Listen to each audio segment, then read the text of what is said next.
आपल्यापैकी बऱ्याच ताईंनी आणि दादांनी हे व्रत नक्कीच केलं असेल आणि काहींना एकदा करूनही त्यांची मनोकामना पूर्ण होते, तर काहींनी एकदा केलं, दोनदा केलं, तीनदा केलं, चारदा करूनही त्यांची इच्छा पूर्ण होत नाही।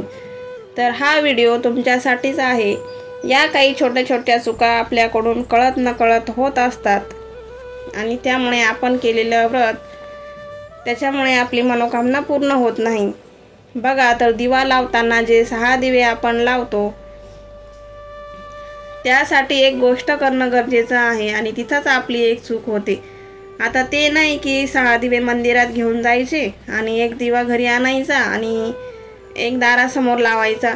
तो तर नियमच आहे आणि तो सर्वांनाच माहीत आहे, पण ते दिवे प्रज्वलित करताना आपल्याला काहीतरी म्हणायचं असतं आणि तिथेच आपली चूक होत असते। अशाच आपण 4-5 चुका करतो आणि हे मी जे सांगते ते नियम पाळून जर तुम्ही व्रत केलं तर अगदी पहिल्या वेळेस करूनही तुमची मनातली इच्छा पूर्ण होणार आहे।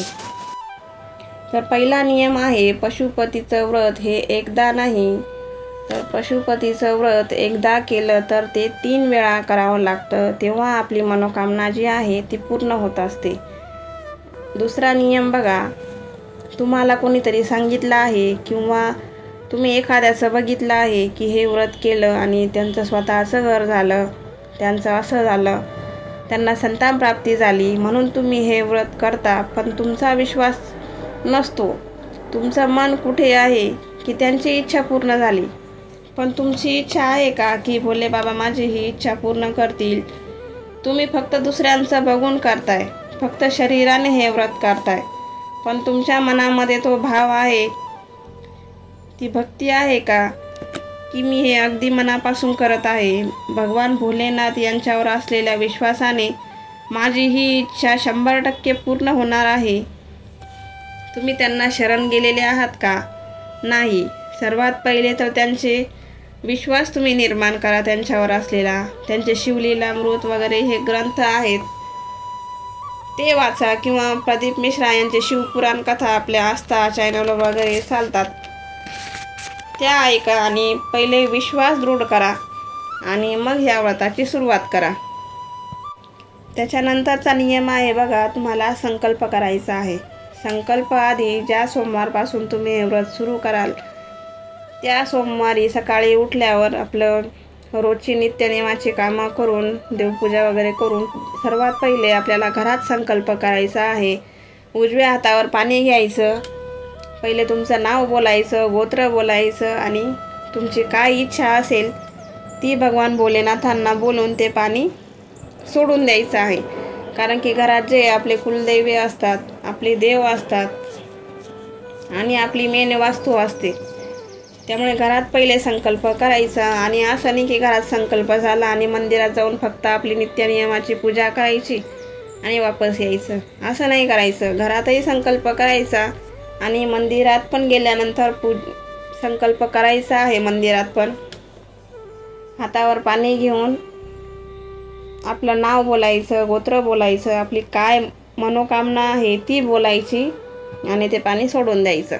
अशा प्रकारे घरी पण आणि मंदिरात पण दोन्ही ठिकाणी तुम्हाला संकल्प करायचा आहे आणि मगच उपवासाला सुरुवात करायची। त्याच्यानंतरचा नियम आहे, जर सोमवारी तुम्हाला चतुर्थी आली किंवा एकादशी आली आणि तुम्ही जर चतुर्थी करत असाल किंवा एकादशी करत असाल, समजा तुम्ही चतुर्थी करताय, तुमची दर महिन्याची चतुर्थीचा उपवास असतो आणि तो जर सोमवारी आला तर त्या सोमवारी तुम्ही पूजा वगैरे करायची आहे, मंदिरात सकाळ संध्याकाळ जाऊन पूजा करायची, पण तो सोमवार तुम्ही काउंट करायचा नाही आपल्या 5 सोमवारांमध्ये, तर तुम्हाला मग एक सोमवार जास्त करावा लागेल, म्हणजे 6 सोमवार करावे लागतील। अशा पद्धतीने चतुर्थी किंवा एकादशीची जी सोमवारी येईल तो सोमवार तुम्हाला सोडून द्यायचा आहे। त्याच्यानंतरचा नियम आहे की जे तुम्ही ताट पूजेसाठी पहिल्या सोमवारी वापरला असेल तेच ताट तुम्ही पुढचे 5ही सोमवार तेच ताट घ्यायचं आहे। कारण की आज नाही की आज मी हे ताट घेतलं, पुढच्या सोमवारी मी दुसरा ताट घेईल, तिसऱ्या सोमवारी तिसरं घेईल, तर असं नाही करायचं आहे. आपली जी देवपूजेच्या वस्तू असतात त्या वेगळ्याच ठेवायच्या असतात आणि तेच ताट आपण 5ही सोमवारी वापरायचं आहे. त्याच्यानंतरचा नियम आहे की नैवेद्य कसा करायचा. जर तुम्ही शिरा बनवणार असाल किंवा खीर बनवणार असाल किंवा चुरम्याचे लाडू बनवणार असाल तर 5ही सोमवारी तुम्हाला तोच नैवेद्य द्यायचा आहे. आणि सकाळी पण असं नाही की फक्त संध्याकाळीच नैवेद्य द्यायचा. सकाळी पण तुम्ही मंदिरात पूजेला जाताना एक तर साखर घेऊन जा किंवा खडी साखर न्या किंवा जेही फळ तुमच्याकडे अवेलेबल असेल तर ते फळ नक्कीच तुम्ही शंकराला व्हायचं आहे. असं नाही की फक्त संध्याकाळीच तुम्ही नैवेद्य न्यायचा. सकाळी पण नक्की काहीतरी घेऊन जाण्याचा प्रयत्न करायचा. आणि संध्याकाळी जेव्हा आपण 2 भाग आपण मंदिरात काढून ठेवतो तर त्यासाठी एक तर द्रोण घ्यायचे आहे किंवा मग पेपर वगैरे काहीतरी घेऊन जायचे आणि त्याच्यावर ठेवायचे आहे, ना की मंदिरात जाऊन डायरेक्ट जमिनीवर प्रसाद ठेवून द्यायचा. असे केल्याने काय भगवान आपल्यावर प्रसन्न होणार नाही. जसं आपल्याला स्वच्छता आवडते तसं देवाला पण स्वच्छता आवडते.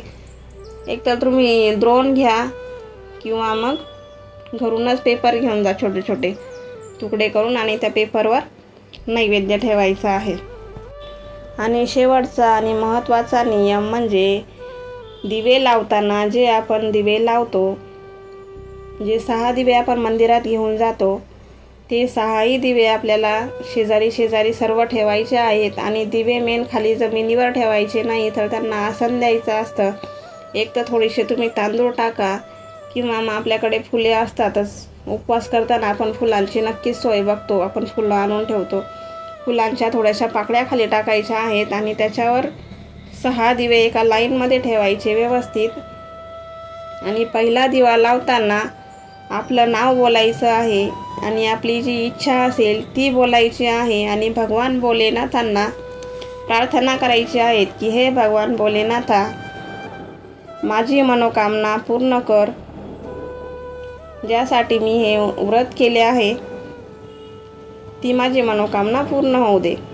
असं म्हणून एक पूर्ण आपले 5 दिवे लावून घ्यायचे आहेत. प्रत्येक दिवा लावताना तुम्हाला हीच प्रार्थना म्हणायची आहे. आपलं नाव म्हणायचं आणि आपली जी मनोकामना असेल ती बोलून भगवान भोलेनाथांना प्रार्थना करायची ती पूर्ण होण्यासाठी. आणि हे दिवे पूर्ण तुम्हाला तुपामध्येच लावायचे आहेत. 6 दिव्यांमध्ये तूपच टाकायचं आहे आणि तुपामध्येच दिवे लावायचे आहेत. आणि जेव्हाही तुम्ही मंदिरातून याल तेव्हा कुठेही थांबायचं नाही आहे. मंदिरातून निघालं तर सीधा आपल्या घरी यायचं आहे.